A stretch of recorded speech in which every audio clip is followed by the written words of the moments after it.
একটা মানুষের কেরিয়ার প্রায় ৩ দশকের। এই লম্বা সময়ে একজন মানুষ নিজেকে কতবার ভাঙতে আর নতুন করে গড়তে পারে। চলুন আজ আমরা তৌহিদুর রহমানের সেই অসাধারণ জার্নিটাই দেখব। এটা কিন্তু শুধু একটা সফলতার গল্প না, এটা শেখার আর বেড়ে ওঠার এক জীবন্ত উদাহরণ। যে কোনো বড় গল্পের শুরুতেই তো একটা শক্ত উদ্দেশ্য থাকে, তাই না? তার ক্ষেত্রেও ঠিক তাই।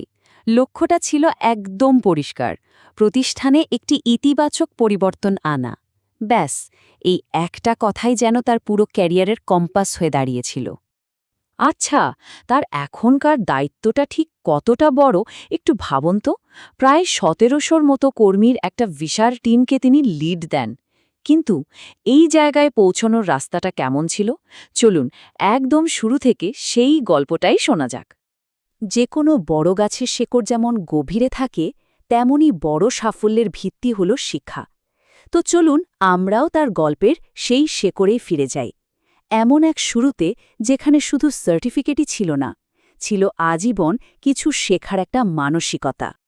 এই দুটো ছবি দেখুন, কি দারুণ তাই না? একটা আরেকটা থেকে একদম আলাদা। একদিকে ১৯৮৭ সালের হাতে লেখা একটা সার্টিফিকেট, আর অন্যদিকে দেখুন ২০২৩ সালের একটা আধুনিক ডিজিটাল লিডারশিপ সার্টিফিকেট। এই দুই ছবির মধ্যে সময়ের ব্যবধানটা কত জানেন? প্রায় ৩ দশক। এটাই তো তার গল্পটা বলে দেয়, সময়ের সাথে সাথে নিজেকে বদলে ফেলার আর সবসময় নতুন কিছু শেখার একটা অদম্য ইচ্ছা। ভূগোল, মার্কেটিং, এইচআর, এমনকি আইন, তার একাডেমিক কেরিয়ারের ব্যাপ্তিটা দেখলে কিন্তু সত্যি অবাক হতে হয়। কিন্তু একটা প্রশ্ন আসতেই পারে, তাই না? এত ভিন্ন ভিন্ন বিষয়ে পড়াশোনা করে লাভটা কি হলো? লাভটা বিশাল। এই বৈচিত্র্যই তাকে শিখিয়েছে যে কোনো সমস্যাকে শুধু একদিক থেকে না, বরং 360 ডিগ্রি অ্যাঙ্গেলে দেখতে। পড়াশোনা শেষ, এবার ক্যারিয়ার শুরু। আর শুরুটা হলো কিন্তু বেশ অন্যরকম একটা জায়গায়, জনসেবায়। বাংলাদেশ জেলের মতো একটা কঠিন চ্যালেঞ্জিং পরিবেশে কাজ করে তিনি কিন্তু শুধু নিজের স্কিল টেস্ট করেননি, তিনি সুযোগ পেয়েছিলেন মানুষের জীবনে সরাসরি একটা ইম্প্যাক্ট ফেলার। অফিসিয়ালি তার পথটা ছিল ফার্মাসিস্ট, কিন্তু তিনি কি শুধু ওষুধ দেওয়ার কাজটাই করেছেন? একদম না। তিনি নিজেকে ওই গুন্ডিতে আটকে রাখেননি। ওষুধের পাশাপাশি বন্দীদের জন্য মাদকবিরোধী ক্যাম্পেইন করা, মসজিদ বানানো, এমনকি তাদের প্রাথমিক স্বাস্থ্য বিষয়ে ট্রেনিং দেওয়া, এইসব উদ্যোগও তিনি নিয়েছিলেন। আর এখান থেকে কিন্তু তার ভেতরের লিডারশিপ কোয়ালিটিটা বেরিয়ে আসতে শুরু করে। প্রতিদিন ২০০ জন রোগী, একবার শুধু সংখ্যাটা ভাবুন। গাজীপুরের মতো একটা ব্যস্ত জায়গায় এত বড় চাপ সামলানো কিন্তু মুখের কথা না। এটাই দেখিয়ে দেয় যে তিনি কতটা দক্ষ আর চাপের মুখেও কতটা স্থির থাকতে পারতেন। তো জনসেবা থেকে পাওয়া সেই মূল্যবান অভিজ্ঞতা নিয়ে তিনি পা রাখলেন কর্পোরেট দুনিয়ায়। আর তার নতুন ঠিকানা হল বাংলাদেশের একেবারে প্রথম সারির একটা কোম্পানি, বেক্সিমকো ফার্মা। আর এখান থেকে বলতে পারেন তার ক্যারিয়ারের নতুন একটা চ্যাপ্টার শুরু হলো। এই টাইমলাইনটা দেখুন, কি সুন্দরভাবে তার গ্রোথটা দেখা যাচ্ছে, তাই না? ২০০৮ সালে শুরু করে ধাপে ধাপে ওপরে ওঠা, প্রত্যেকটা স্টেপে তার উন্নতিটা একেবারে চোখে পড়ার মতো। এটা থেকে দুটো জিনিস বোঝা যায়। এক, কোম্পানি তার উপর কতটা ভরসা করত, আর দুই, তিনি নিজে কাজের প্রতি কতটা ডেডিকেটেড ছিলেন। বেক্সিমকো ফার্মা নামটাই যথেষ্ট, তাই না? বাংলাদেশের ফার্মাসিউটিক্যাল ইন্ডাস্ট্রিতে এটা একটা বিশাল নাম। তো এমন একটা নামকরা কোম্পানিতে শুধু চাকরি করাটাই বড় কথা না, সেখানে নিজের একটা আলাদা পরিচয় তৈরি করা, একটা ছাপ রেখে যাওয়া, এটা কিন্তু বিশাল একটা অ্যাচিভমেন্ট। আর তিনি ঠিক সেটাই করেছেন। প্রমোশন তো একটার পর একটা আসছিলই, কিন্তু তার আসল পরিচয় তো পদে না, তার কাজে। চলুন এবার তার কিছু রিয়েল লাইফ এক্সাম্পল দেখি। এমন কিছু কাজ যেখানে তিনি শুধু দায়িত্ব পালন করেননি, কোম্পানিকে এমন কিছু দিয়েছেন যা মাপা যায়, যা সংখ্যায় দেখা যায়। তো আমরা লিডারশিপের কথা তো বলছি, কিন্তু বাস্তবে এই লিডারশিপের চেহারাটা কেমন ছিল?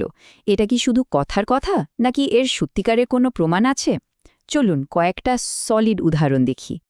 ১ কোটি টাকা বছরে, ভাবা যায়? আর কিভাবে হলো জানেন? শুধুমাত্র স্ট্র্যাটেজিক্যালি কর্মীদের দায়িত্ব একটু এদিক ওদিক করে, কোনো বড় বিনিয়োগ ছাড়াই। এটা থেকে তার অ্যানালিটিক্যাল স্কিল আর প্ল্যানিং করার ক্ষমতাটা কতটা শার্প তা পরিষ্কার বোঝা যায়। আরেকটা উদাহরণ দেই, এটাও দারুণ ইন্টারেস্টিং।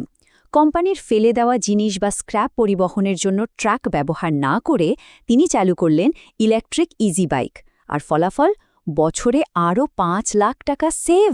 দেখুন, এটাই প্রমাণ করে যে বড়সড় পরিবর্তন আনতে সবসময় বিশাল কোনো পদক্ষেপের দরকার হয় না, ছোট ছোট ইনোভেটিভ আইডিয়াও অনেক বড় কাজ করে। একবার ভাবুন, ১৫০০র বেশি কর্মীর অ্যাটেন্ডেন্স আর বেতনের হিসাব হাতে কলমে করা হতো। কতটা সময় আর ঝামেলার কাজ! তিনি এই পুরো ম্যানুয়াল সিস্টেমটাকে ডিজিটাল করে দিলেন। আর এতে কি হলো? পুরো প্রসেসটা হয়ে গেল অনেক ফাস্ট, ট্রান্সপ্যারেন্ট, আর ভুলের সম্ভাবনাও কমে গেল একদম।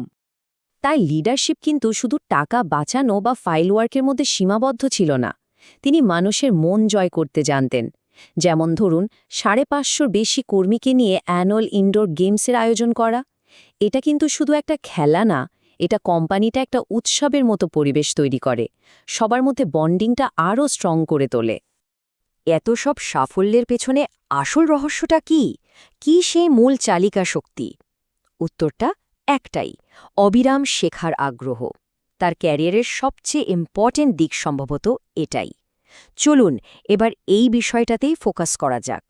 তিনি কিন্তু যা ইচ্ছে তাই শেখেননি, তার শেখার পেছনেও একটা পরিষ্কার স্ট্র্যাটেজি ছিল। দেখুন, লিডারশিপ থেকে শুরু করে লেবার ল, টেকনোলজি থেকে শুরু করে পার্সোনাল প্রোডাক্টিভিটি, তিনি ঠিক সেই জিনিসগুলোই শিখেছেন যা তাকে সময়ের সাথে আপ টু ডেট আর প্রাসঙ্গিক থাকতে সাহায্য করবে। আর তার শেখার আগ্রহটা কিন্তু দেশের গণ্ডিতেও থেমে থাকেনি। এই সার্টিফিকেটটা দেখুন, আমেরিকার একটা প্রতিষ্ঠান থেকে ইনক্লুসিভ লিডারশিপের মতো একটা আধুনিক বিষয়ের উপর ট্রেনিং। এটা কি প্রমাণ করে? এটা প্রমাণ করে তার গ্লোবাল মাইন্ডসেট। তিনি সবসময় নিজেকে আন্তর্জাতিক মানের জন্য তৈরি করতে চেয়েছেন। বড় বড় আইডিয়ার পাশাপাশি তিনি কিন্তু প্র্যাকটিক্যাল স্কিলের গুরুত্বটাও খুব ভালো বুঝতেন। একদিকে যেমন লিডারশিপের মতো বিষয়ে ট্রেনিং নিচ্ছেন, তেমনি অন্যদিকে অ্যাডভান্সড এক্সেলের মতো টেকনিক্যাল টুলও মাস্টার করছেন। এই ব্যালেন্সটাই কিন্তু খুব জরুরি। তো গল্পটা শুরু হয়েছিল ১৯৮৭ সালের একটা হাতে লেখা সার্টিফিকেট দিয়ে, তাই না? আর আজ তিনি চ্যাটজিপিটির মতো লেটেস্ট টেকনোলজিও শিখছেন। এই যে একটা লম্বা জার্নি, এটাই তার গল্পের মূল কথা। শেখার কোনো শেষ নেই, আর সত্যিকারের গ্রোথেরও কোনো শেষ নেই। এটা একটা কন্টিনিউয়াস প্রসেস। তৌহিদুর রহমানের এই পুরো জার্নিটা শেষ পর্যন্ত আমাদের সবার জন্য একটা বড় প্রশ্ন রেখে যায়। আর প্রশ্নটা হলো, কিভাবে এমন একটা কেরিয়ার গড়া যায় যা সময়ের স্রোতে শুধু টিকেই থাকবে না, বরং ক্রমাগত নিজেকে বদলাবে, বিকশিত হবে আর সব সময় নতুন থাকবে।